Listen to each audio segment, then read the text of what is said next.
আমি কি বাজারে যাই, সে কি বাজারে যায়, তুমি কি বাজারে যাও, তারা কি বাজারে যায়, আমরা কি বাজারে যাই, রহিম কি বাজারে যায়। ঠিক আছে, এই যে প্রশ্নগুলো যে জাস্ট আমি কিন্তু আপনার যাওয়া দিয়ে বুঝাইলাম, গিয়েছিলাম মতিদের কথা বলবেন, তখন কিন্তু আপনাকে গোটা ওয়েন্ট বলতে হবে। ওকে, আবার দেখেন যে আমি বাজারে যাব, এই যে সেন্স গুলো বাংলা কিন্তু আমরা খুব ফ্রিলি ভাবে বুঝি এবং খুব সুন্দরভাবে বুঝে থাকি। এই বোঝাটা, এই সেন্সটা যদি আপনি স্পোকেন ইংলিশে কাজে লাগাইতে পারেন, তাহলে কিন্তু আপনি স্পোকেন ইংলিশে কথা বলতে পারবেন, এটা আমি 100% শিওর। ওকে, আসসালামু আলাইকুম, hello everybody, welcome to my page keep learning English. This is Zahid Hasan in front of you. I hope you are fit and fine. I am also doing great by the grace of the Almighty Allah. আজকে spoken ইংলিশের 3 number ক্লাসটা আমরা করব, যে ক্লাসের মাধ্যমে কিন্তু আপনি খুব সহজেই প্রশ্ন করা শিখতে পারবেন।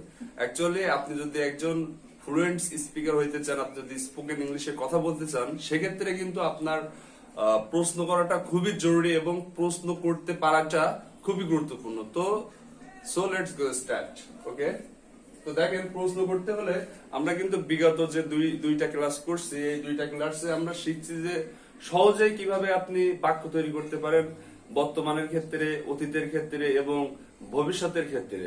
ঠিক আছে, এই বাক্যগুলো দিয়ে আপনি কিভাবে প্রশ্ন করতে পারবেন, আজকে আমরা সেইটার নিয়ে আলোচনা করব। ওকে, তো দেখেন, প্রশ্ন করতে গেলে আমরা কিন্তু ডু এবং ডাস, ডু এবং ডাস এটা মাথায় রাখবেন, ডিড এবং উইল এটা হলো প্রেজেন্ট। প্রেজেন্ট, ডিড হচ্ছে পাস্ট এবং উইল হচ্ছে ফিউচার। ফিউচার সেন্স দেয়, এগুলো বুঝতে হবে। কিন্তু ডু এবং ডাস কখন ব্যবহার হয়? প্রেজেন্টের ক্ষেত্রে, এটা বুঝতে হবে। ডিড কখন ব্যবহার হবে? পাস্টের ক্ষেত্রে অর্থাৎ অতীতের ক্ষেত্রে। এবং উইল কখন ব্যবহার হবে? ফিউচারের ক্ষেত্রে, আপনি ভবিষ্যতের কথা যখন বলবেন। এগুলো কিন্তু আপনাকে জানতে হবে এবং বুঝতে হবে। দেন দেখেন, আমরা বর্তমান দিয়ে যখন বাক্য তৈরি করছিলাম, তখন কিন্তু এই সাবজেক্ট গুলো প্রয়োজন হয়েছিল। কোন সাবজেক্ট গুলো? এই যে I, we, you, they, he, she, এই যে সাবজেক্ট গুলো কিন্তু আপনারা পরিচিত। ঠিক আছে, বা নেম, এই সাবজেক্ট গুলোর সাথে কিন্তু আপনার পরিচিত আগে থেকে। বাক্য তৈরি করতে হলে কিন্তু আপনার এই সাবজেক্ট গুলো অবশ্যই প্রয়োজন হবে। এবং যে ভার্ব গুলো আমরা শিখেছিলাম, ভার্বের 3টা ফর্ম শিখেছিলাম, যে আপনার গো দিয়ে বাক্য তৈরি করা শিখেছিলাম, আপনার ড্রাইভ দিয়ে বাক্য তৈরি করা, বিভিন্ন ভার্ব দিয়ে বাক্য তৈরি করা শিখেছিলাম। জাস্ট কিন্তু আপনি যদি ফরম্যাটটা বুঝেন, তাহলে কিন্তু আপনি সহজেই বাক্য তৈরি করতে পারবেন। আপনার কাছে বাক্য তৈরি করাটা খুব ইজি হয়ে যাবে। জাস্ট এইটুকু বুঝলেই হবে যে এই যে সাবজেক্টের পরে যদি একটা ভার্ব আপনি বসান, তাহলে কিন্তু সেন্টেন্স তৈরি হয়ে যায়। যেমন আই গো, আই গো।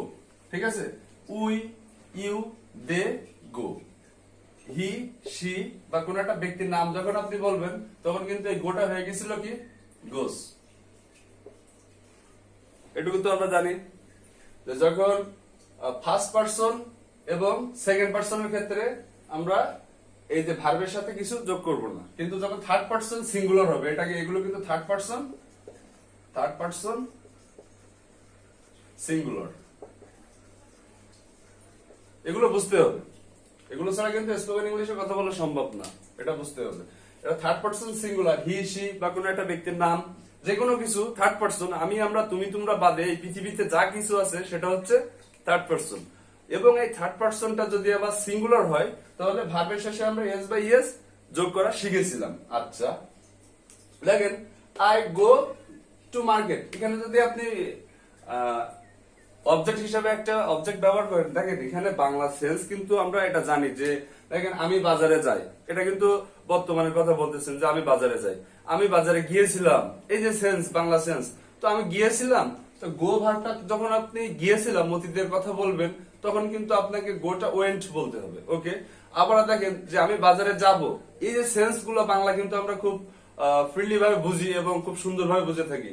এই বোঝাটা, এই সেন্সটা যদি আপনি স্পোকেন ইংলিশে কাজে লাগাইতে পারেন, তাহলে কিন্তু আপনি স্পোকেন ইংলিশে কথা বলতে পারবেন, এটা আমি 100% শিওর। ওকে, তো দেখেন, আই গো টু মার্কেট, এখানে অবজেক্ট আপনি যে কোনো একটা ব্যবহার করতে পারবেন। এখানে একটা জিনিস লক্ষ্য রাখবেন যেটা বলতেছিলাম যে পাস্টের ক্ষেত্রে এবং ফিউচারের ক্ষেত্রে উইল এবং পাস্টের ক্ষেত্রে এই গো ভার্বটা কি হয়ে যায়, ওয়েন্ট। এবং এই যে ভবিষ্যতের ক্ষেত্রে এই উইলটা আগে আসবে, জাস্ট উইল গো। দেখেন I go to market, I went to market, I will go to market. ঠিক আছে, এমন ধরনের বাক্য কিন্তু আপনি ব্যবহার করতে পারেন এবং আপনি কিন্তু তৈরি করা শিখেছেন। এখন প্রশ্ন হচ্ছে, আপনি প্রশ্ন যদি করেন যে আমি কি বাজারে যাই, সে কি বাজারে যায়, তুমি কি বাজারে যাও, তারা কি বাজারে যায়, আমরা কি বাজারে যাই, রহিম কি বাজারে যায়, ঠিক আছে, এই যে প্রশ্নগুলো যে জাস্ট আমি কিন্তু আপনার যাওয়া দিয়ে বুঝাইলাম। ওকে, আপনি এখানে বিভিন্ন ধরনের ভাব ইউজ করতে পারেন, আপনি ব্যবহার করতে পারেন সে কি আসে, সে কি তারা কি আসে, দেন আপনি সে কি রান্না করে, তারা কি রান্না করে, আমি কি রান্না করি। ওকে, দেন আমি কি লিখি, তারা কি লিখে, আমরা কি লিখি। এমন ধরনের বাক্য কিন্তু আপনি যখন প্রশ্ন করতে যাবেন তখন কিন্তু তুমি কি লিখো, তুমি কি যাও, তুমি কি খাও, তুমি কি খেলা করো, তুমি কি রান্না করো, তুমি কি রান্না করেছিলে, তুমি কি ঘুমিয়েছিলে, তুমি কি ইংলিশ শিখেছিলে, এমন ধরনের পড়ছেন, বা তুমি কি ইংলিশ শিখবে, তুমি কি যাবে, তুমি কি খাবে। এই যে করছেন, এই যে প্রশ্নগুলো কিন্তু আমরা খুব সহজেই শিখতে পারবো। কিভাবে দেখেন, আমরা কিন্তু সিম্পল বাক্য তৈরি করা শিখেছি। জাস্ট যদি আপনি বর্তমানের ক্ষেত্রে প্রশ্ন করতে চান, সেক্ষেত্রে আপনি কি ব্যবহার করবেন, এই যে ডু এবং ডাজ ব্যবহার করবেন। অতীতের ক্ষেত্রে ডিড ব্যবহার করবেন এবং ভবিষ্যতের ক্ষেত্রে আপনি কি ব্যবহার করতেছেন, উইল। জাস্ট এই যে তিনটা ফর্মের যে তিনটা ভার্ব, চারটা ভার্ব, এইগুলো আপনি জাস্ট সামনে নিয়ে আসবেন। কোথায় নিয়ে আসবেন, সামনে নিয়ে আসবেন। জাস্ট সামনে নিয়ে আসলে কিন্তু আপনার প্রশ্ন তৈরি করা হয়ে গেছে। কিভাবে দেখেন, এই যে ডুটা যদি আমি সামনে নিই, do I go to market, পরের অংশ তো লেখা নেই, জাস্ট আপনি বুঝে নিন। Do I write a letter, আমি কি একটা পত্র লিখি, জাস্ট আপনি ডুটা এখানে দেন। Do we go to market, আমরা কি বাজারে যাই। ডু ইউ ইট, তুমি কি খাও। এইভাবে কিন্তু আপনি ডুটা জাস্ট সামনে এনে বাক্য তৈরি করতে পারবেন। এখন প্রশ্ন হচ্ছে ডাজটা কখন ব্যবহার করবেন। সেম ভাবে দেখেন, এই থার্ড পারসন সিঙ্গুলার নাম্বারের ক্ষেত্রে আপনি ভার্ব যখন এই এস বা ইএস যোগ করতেছিলেন, এখানে একটা যদি ভার্ব দিই প্লেস, এই একটা ইএস যোগ করা আর একটা ইএস যোগ করা, সিম্পলি আপনার এই যে ভার্বের শেষে যদি S, S H, S S, C H, X O, এই যাবতীয় এই কটা মনে রাখলে হবে। এগুলো একটু ডিপলি চিন্তা ভাবনা করতে হবে। এইগুলো মনে রাখলে কিন্তু আপনার বুঝতে পারবেন যে ভার্বের শেষে যদি থার্ড পারসন সিঙ্গুলার নাম্বার, যদি সাবজেক্ট যদি থার্ড পারসন সিঙ্গুলার নাম্বার হয়, সেক্ষেত্রে ভার্বের শেষে যদি S, S H, S S, C H, X O, এই যাবতীয় যদি ওয়ার্ড থাকে, সেক্ষেত্রে আপনার কি যোগ করবেন, আপনি ইএস যোগ করবেন। কি যোগ করবেন, ইএস। বাকি ক্ষেত্রে এস যোগ করে দিবেন। এটা কিন্তু হয়ে গেছে। এটা প্রেজেন্ট অর্থাৎ বর্তমানের ক্ষেত্রে এই সেন্সটা বুঝতে হবে জাস্ট। এবং অতীতের ক্ষেত্রে এই প্যারা নেই, জাস্ট এর একটা পরবর্তী রূপ, যেমন গো হয়ে যায় ওয়েন্ট এবং প্লে হয়ে যায় প্লেট। এগুলো কিন্তু আমাদের কিপ লার্নিং ইংলিশ পিডিএফ বুকে খুব সুন্দরভাবে প্রায় 300-র উপরে ভাগ দেওয়া আছে। ভাবের বিভিন্ন ফর্ম, বাংলা অর্থ সহ আপনি কিন্তু খুব সহজেই ওখান থেকে প্রতিদিন 5টা বা 10টা করে যদি প্র্যাকটিস করেন, সেক্ষেত্রে দেখা যাচ্ছে আপনি 1 মাস পরে কিন্তু আপনি যদি দিন 5টা করেও যদি পড়েন, 1 মাস পরে কিন্তু আপনার 150 ভার্ব হয়ে যায়। তো 150 ভার্ব যখন আপনি জানবেন, তো দেখেন 1 মাসের ভিতরে কিন্তু আপনার কথা বলার একটা প্রসেস কিন্তু তৈরি হয়ে যাচ্ছে। ওকে, তো আপনি সেখান থেকে খুব সুন্দরভাবে শিখতে পারবেন। এবং দেখেন যেখানে ছিলাম, ব্যবহার হবে কখন, এই যে ইএসটা দেখেন থার্ড পারসন সিঙ্গুলার নাম্বারের ক্ষেত্রে ভার্ব ইএস যোগ হয়েছে। সেম ভাবে একটু কল্পনা করেন তো, এই যে ইএস কার সাথে আছে, এই ডুর সাথে কিন্তু ইএস আছে, ডাস আছে না, এই যে গোস আছে না। সেম ভাবে এই থার্ড পারসন সিঙ্গুলার নাম্বারের ক্ষেত্রে অনলি খালি ডাস ব্যবহার করবেন। কি ব্যবহার করবেন, ডাস। ডাস হি গো টু মার্কেট। তখন একটা জিনিস মাথায় রাখবেন, যখন আপনি প্রশ্ন তৈরি করবেন, তখন এখানে এই যে ভার্বের সাথে ইএসটা তো অলরেডি এই ডাস হিসাবে সামনে চলে আসতেছে। সেক্ষেত্রে আপনার এখানে আর নতুন করে ইএস যোগ করা লাগবে না। এই যে বেস ফর্মটা বসিয়ে কিন্তু আপনি প্রশ্ন তৈরি করতে পারবেন। কেমন ভাবে দেখেন, এই যে does he go to market, does she write a letter, does Tanzib play football, ঠিক আছে? এইভাবে কিন্তু আপনি বাক্য তৈরি করতে পারবেন, আপনি ডু দিয়ে ডাজ দিয়ে খুব সুন্দরভাবে কিন্তু আপনি বর্তমানের ক্ষেত্রে আপনি প্রশ্ন তৈরি করা শিখে গেছেন। এখন আরেকটা বিষয় হচ্ছে, আমরা কিন্তু প্রশ্নের মাধ্যমে আরো অতিরিক্ত যদি কিছু জানতে চাই, যেমন আপনার আমি তো এখানে বলছি যে do I go to market, ঠিক আছে? এখানে যদি আমি এইভাবে বলি যে how to do I go to market, আমি কিভাবে বাজারে যাই, ঠিক আছে? এখানে how to does Tanjib go to market, Tanjib কিভাবে বাজারে যায়, এই যে অতিরিক্ত ইনফরমেশনটা যখন আপনি জানতে চাইবেন, তখন কিন্তু আপনাকে ডব্লিউএইচ কোর্সে নট ব্যবহার করতে হবে। সেগুলো কি দেখেন, সেগুলো কিন্তু আমরা নরমালি জানি। আমি একটু মুছে দিই, দেন আবার ট্রাই করতেছি। এখানে আপনি যদি what, when, where, why, how, which, whose, whom, who, এইগুলো দিয়ে কিন্তু বেশি প্রশ্ন তৈরি করা হয়, ঠিক আছে? তো আপনাদের কিন্তু এগুলো খুব টানা মুখস্থ রাখতে হবে। হোয়াট, হোয়েন, হোয়ার, হয়, হাউ, হুইচ, হুজ, হুম, হু, এভাবে কিন্তু আপনি ডিলিংটা প্র্যাকটিস করে নেবেন। যত বেশি প্র্যাকটিস করবেন আপনার মুখের জড়তা কেটে যাবে, প্লাস আপনি কিন্তু সহজেই এগুলো প্রশ্ন তৈরি করতে পারবেন এগুলো দিয়ে। হোয়াট, হোয়েন, হোয়ার, হয়, how, which, whose, whom, who, what, when, where, how, which, whose, whom, who, what, when, where, how, which, whose, whom, who, what, when, where, how, which, whose, whom, এইভাবে একদমই কয়বার বলতে পারবেন এটা practice করবেন, ওকে? তো দেখেন, এগুলো যখন আপনি ব্যবহার করবেন তখন কিন্তু আপনার অতিরিক্ত মানে একটা প্রশ্ন তো আপনি সিম্পলি এই যে ডু, ডাস বা ডিড দিয়ে প্রশ্ন সিম্পলি হয়, ইয়েস বা নোর যে অ্যানসারটা সেইটা কিন্তু আপনার এই যে do I go to market, yes I go to market. আমি ডু ইউ প্লে ফুটবল, তুমি কি ফুটবল খেলো, ইয়েস আই প্লে ফুটবল। এখন যদি আপনি এই ডব্লিউএইচ কোশ্চেন গুলো দিয়ে যদি আপনি প্রশ্ন তৈরি করেন, ফরম্যাটটা কিন্তু একই থাকবে।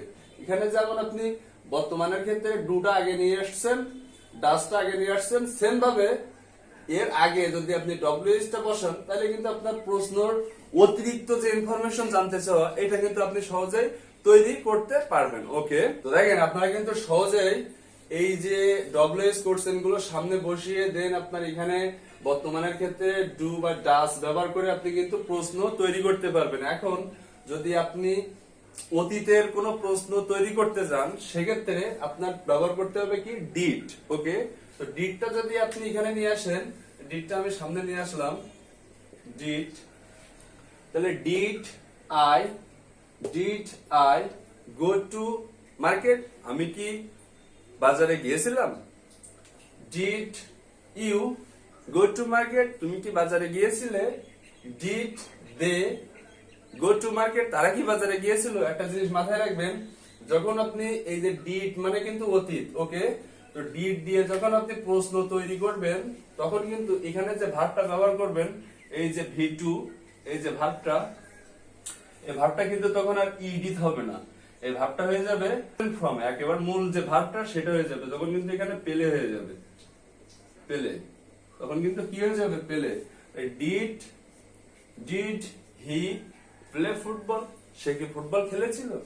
Did Tanjib go to school, Tanjib কি স্কুলে গিয়েছিল? এমন ভাবে কিন্তু আপনি সহজে প্রশ্ন তৈরি করতে পারবেন। এখন যদি আপনি বলেন যে তানজিব কখন স্কুলে গিয়েছিল, ওকে? তখন কিন্তু when did Tanjib go to school, Tanjib কখন স্কুলে গিয়েছিল। এখানে আপনি এখানে বলতে পারবেন where did Tanjib play football, Tanjib কোথায় ফুটবল খেলেছিল, ঠিক আছে? এমন ধরনের বাক্য কিন্তু আপনি তৈরি করতে পারবেন।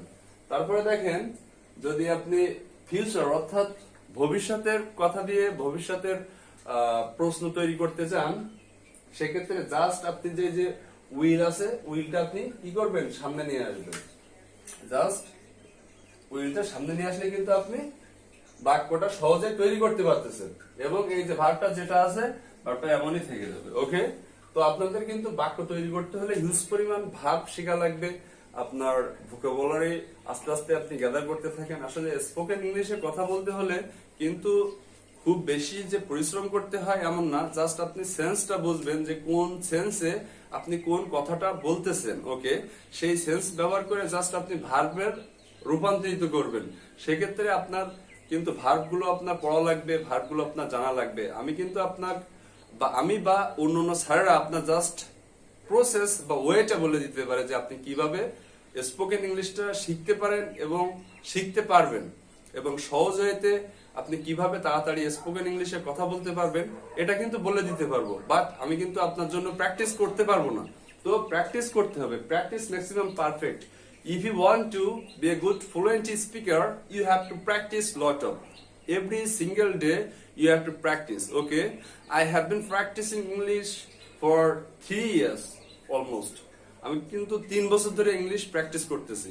তো আজকে আমি ফ্লুয়েন্টলি কথা বলতে পারি ইনশাল্লাহ, সমস্যা হয় না। তো আপনিও কিন্তু কথা বলতে পারবেন। আমার যেটা সময় লাগছে এই সময়টা আপনার কিন্তু নাও লাগতে পারে, কারণ সঠিক গাইডলাইন এবং প্রসেসের মাধ্যমে সঠিক ভাবে যদি আপনি প্র্যাকটিস করতে পারেন তাহলে কিন্তু আপনি স্পোকেন ইংলিশে কথা বলতে পারবেন খুব তাড়াতাড়ি, এটা 100%।